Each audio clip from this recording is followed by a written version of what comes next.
அனைவருக்கும் வணக்கம். Welcome to our channel ready learn achieve. Early அகாடமிக்கு தங்களை அன்புடன் வரவேற்கிறேன்.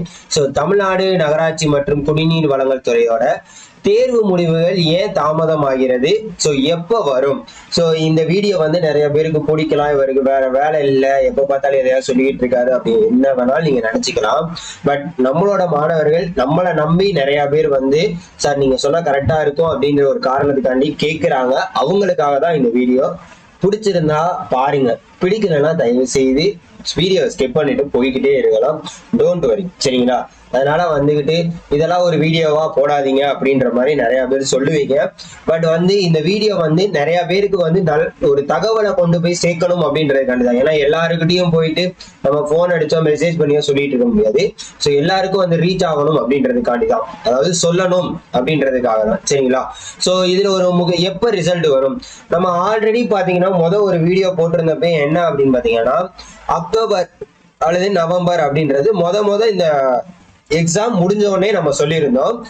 அதுக்கப்புறம் பாத்தீங்கன்னா நம்மளோட நேரு அவர்கள் என்ன பண்ணியிருந்தாங்க, நம்மளோட மினிஸ்டர் இருக்காருல்ல, அவர் என்ன பண்ணியிருந்தாரு அப்படின்னா 10 நாள்ல நாங்க ரிசல்ட் விட்டு போஸ்டிங் எடுத்துருவோம் அப்படின்றத சொல்லியிருந்தாங்க. நியூஸா எல்லாத்துலயுமே ட்ரெண்டிங் ஆச்சு, தெரியும். அப்ப 10 நாள் கணக்கு பண்ணா இந்நேரம் ரிசல்ட் விட்டு எல்லாருக்கும் இன்டர்வியூ டேட்டை அனௌன்ஸ்மெண்ட் பண்ணிருக்கணும். பட் நம்ம கேள்விப்பட்ட வரைக்கும் என்ன பண்ணிருக்காங்க அப்படின்னா மினிஸ்ட்ரி எல்லா போஸ்டிங்கையும் ஹோல்டு பண்ணிருக்காங்க அப்படின்றத சொல்லியிருக்காங்க, சரிங்களா? மினிஸ்ட்ரி எல்லாரையும் அதாவது நம்ம கேள்விப்பட்ட வரைக்கும், சரிங்களா, அதிகாரப்பூர்வ தகவலா இல்லாம ரிசல்ட்டை ஹோல்டு பண்ணிருக்காங்க அப்படின்றத கேள்விப்பட்ட வரைக்கும் சொல்லியிருக்காங்க. பட் ஏன் ஹோல்டு பண்ணியிருக்காங்க, எதுக்காக ஹோல்டு பண்ணியிருக்காங்க அப்படின்ற விவரங்கள் நமக்கு இன்னும் தெரியல. அதே மாதிரி பாத்தீங்கன்னா நிறைய பேர் நார்மலா அதர் வெப்சைட்ல என்ன பண்ணுவாங்க அப்படின்னு பாத்தீங்கன்னா எக்ஸ்பெக்டட் ரிசல்ட் செப்டம்பர் அக்டோபர் அப்படின்னு சொல்லுவாங்க. இப்ப நம்மளே சொல்லணும் 10 நாள்ல வரணும்னா ஆகஸ்ட் லாஸ்ட்ல வந்துடும் அப்படின்னு சொன்னோம். ஆகஸ்டே முடிஞ்சு போச்சு. அப்படி இருக்கிறப்ப நிறைய பேர் அவங்களோட வெப்சைட்ல அவங்க எக்ஸ்பெக்டட் தான் போட்டிருப்பாங்களே தவிர அபிஷியலா எங்க நீங்க போய் பார்க்கணும் அப்படின்னு பாத்தீங்கன்னா இந்த டிஎம்ஏ அப்படின்னு கூகுள்ல சர்ச் பண்ணீங்கன்னா நோட்டிபிகேஷன் டிஎம்ஏ இருக்கு பாருங்க.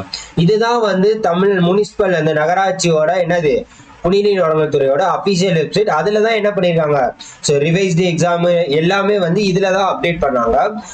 ரிசல்ட்டும் பாத்தீங்கன்னா மேக்சிமம் இங்கதான் அப்டேட் பண்ணுவாங்க. இதோட லிங்க் கூட நான் கீழே டிஸ்கிரிப்ஷன்ல வைக்கிறேன், சரிங்களா? ரிசல்ட்டும் இங்கதான் அப்டேட் பண்ணுவாங்க, நல்லா தெரிஞ்சுக்கோங்க. அதே மாதிரி ரிசல்ட் அனௌன்ஸ்மெண்ட் முடிஞ்ச அளவுக்கு முன்னாடியே சொல்லிடுவாங்க அப்படின்றது தெரிஞ்சுக்காங்க. இப்ப நான் சொன்ன வரைக்கும் என்ன அப்படின்னு பாத்தீங்கன்னா ரிசல்ட் தாமதமாகிறது விஷயம், தாமதம் ஆகுது, சரியா? சரி, ரைட்டு. இப்ப நான் உங்ககிட்ட ஒரு கேள்வி கேட்கிறேன். இந்த ரிசல்ட் தாமதமானா ஆகிட்டு போகுது, உங்களுக்கு என்ன கவலைன்னு தான் நான் கேட்கிறேன்னா. ஏன்னா டிஎன்பிசி தரப்புல இருந்து அடுத்தடுத்து நோட்டிபிகேஷன் உங்களுக்கு போட்டுக்கிட்டே இருக்காங்க. அவங்க சொன்ன பணியை செஞ்சுக்கிட்டே தான் இருக்காங்க. அதை நீங்க ஏன் போக்கஸ் பண்ண மாட்டேங்க? இதை ஃபர்ஸ்ட் டைம் எழுதிருக்கீங்க, ஓகே, எல்லாருக்கும் ஃபர்ஸ்ட் டைம் எழுதிருக்கோம், எப்படியாச்சும் வேலைக்கு போயிட மாட்டோமா, எல்லாமே இருக்கும். பட் இதையே ஏன் போக்கஸ் பண்ணிட்டு எல்லா இதுலயும் எம்ஏடபிள்யூஎஸ் ரிசல்ட் எப்போ வரும், எம்ஏடபிள்யூஎஸ் ரிசல்ட் எப்போ வரும், இதே கேள்வியை கேட்டுட்டு இருந்து உங்களுக்கு என்ன ஆகும்? அடுத்த கட்ட நடவடிக்கைக்கு நீங்க எப்போ போறீங்க? எப்பவுமே லைஃப்ல அடுத்தடுத்த ஸ்டெப் வச்சுக்கிட்டே தான் போகணும். தயவு செய்து ஒரே இடத்துல தேங்கி நிக்காதீங்க அப்படின்றத நான் சொல்லுவேன். ரிசல்ட் வரப்போ வரட்டும், வந்தா என்ன பண்ணுவாங்க, வந்தா நீங்க செக் பண்ண போறீங்க. எல்லா ரிசல்ட் விட்டுட்டு தானே இருக்காங்க. டிஎன்பிசில பாத்தீங்கன்னா ஜனவரி 2025 தான் பாத்தீங்கன்னா குரூப் 4 ரிசல்ட் அனௌன்ஸ் பண்ணுவோம்ன்றது ஆல்ரெடி சொல்லிட்டாங்க. அப்ப பாத்துக்கோங்க, உங்களுக்கு எது ஜூன் மாசம் ஃபர்ஸ்ட் வீக் நடந்த குரூப் 4 எக்ஸாமே எப்ப உங்களுக்கு ரிசல்ட், ஜனவரி 2000. அப்ப நீங்க இன்னொரு கேள்வி கேட்பீங்க, சார் அது டிஎன்பிசி நிறைய எக்ஸாம் கண்டக்ட் பண்றாங்க, இவங்க நகராட்சி தானே, அப்புறம் ஏன் கண்டக்ட் பண்ணல? அண்ணா யூனிவர்சிட்டி தானே நடத்துனது. அண்ணா யூனிவர்சிட்டி எந்த பணியில இருக்காங்க அப்படின்றது தெரியல. எனக்கு தெரிஞ்சு இந்நேரம் கரெக்ஷன் எல்லாம் பண்ணி முடிச்சிருக்கணும். ஆக்சுவலா நிறைய கரெக்ஷன் பண்ணி முடிச்சிருக்கணும். பட் அண்ணா யூனிவர்சிட்டி என்ன பண்ண காத்திருக்காங்க அப்படின்னு தெரியல. அது போக இந்த 2500 வேகன்சி வேற தனியா அடிஷனலா அடுத்து வேற எடுக்க போறோம், 3000 வேகன்சி கிட்ட எடுக்க போறோம். இந்த 2500 நமக்கு இன்னும் கம்ப்ளீட் ஆகலன்றப்ப அடுத்த வேகன்சி எப்போ வரும்ன்றத கண்டிப்பா கணிக்கவே முடியாது. ஆனா வரும்.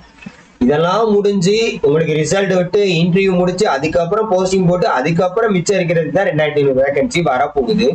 ஸோ அப்படி இருக்கிறப்ப நீங்க ஒரே இடத்துல தேங்கி நிக்கிறது தயவு செய்து அவாய்ட் பண்ணுங்க. இந்த ஒரு விஷயம் முக்கியமானது. இந்த வீடியோ நீங்க பிடிச்சாலும் சரி பிடிக்கலனாலும் சரி. அதே மாதிரி நிறைய இடத்துல என்னன்னா காசு விளையாடுது அப்படின்னு சொல்லிட்டு நிறைய பேர் சொல்றாங்க. நம்மளோட மாணவர்கள் எல்லாருமே நிறைய பேர் நம்ம கிட்ட சார் காசு கொடுத்து தான் போக போறாங்க, ரிசல்ட் வந்தோடனே நிறைய பேர் காசு கொடுத்து போயிடுவாங்க சார். நம்மளோட தகுதி என்னன்னு நமக்கு தெரியும். சோ உங்களை நீங்க நம்புங்க, அவ்வளவுதான் நான் சொல்லுவேன். நிறைய பேர் காசு கொடுக்குறவங்க கொடுத்துட்டு போறாங்க. ஆனா கடைசியில ஏமாந்து வந்து நிக்கிறப்ப அப்பாடா நம்ம கொடுக்கலையே அப்படின்னு நீங்க அப்பாடான்னு சொல்றப்பதான் உங்களுக்கு அதோட அருமை தெரியும். அதனால வந்து நீங்க காசை கொடுக்குறீங்க கொடுக்கல அப்படின்றத தாண்டி உங்களை நீங்க நம்புங்க அப்படின்றத நான் தயவு செய்து சொல்லுவேன். அடுத்தடுத்து நடக்கக்கூடிய எக்ஸாமுக்கு தயவு செய்து போக்கஸ் பண்ணுங்க. குரூப் 2 இருக்கு, அடுத்து குரூப் 4 வரும்னு இருக்காங்க அடுத்த வருஷம். ஸோ அது போக பாத்தீங்கன்னா நம்ம டெக்னிக்கல்லே இன்னும் நிறைய வேகன்சிஸ் வரும். இந்த டிஎன்இபில இருந்து போட போறாங்க. ஸோ இந்த மாதிரிலாம் பெண்டிங்ல நிறைய வேகன்சிஸ் இருக்கிறப்ப அதை நம்ம ஃபோக்கஸ் பண்ணுவோம். ஸோ இந்த எம்ஏடபிள்யூஎஸ் வரட்டும் அப்படின்றத கடந்து போங்க தயவு செய்து. இதையே போயிட்டு எப்போ வரும்னு காத்துட்டு இருக்காங்க. ஃபர்ஸ்ட் டைம் எழுதியிருக்கோம், ஓகே, ஒரு கியூரியாசிட்டி இருக்கதான் செய்யும். பட் அதை தாண்டி நமக்கு அடுத்தடுத்த வேலைகள் நிறைய கிடக்கிறப்ப முன்னேறி கொண்டே இருங்க, சரியா? ஸோ இந்த ஒரு தகவலை தெரிவிக்கணும். இது உங்களுக்கு பிடிச்சாலும் சரி பிடிக்கலனாலும் சரி, சரியா? நிறைய மாணவர்கள் கேட்டீங்க.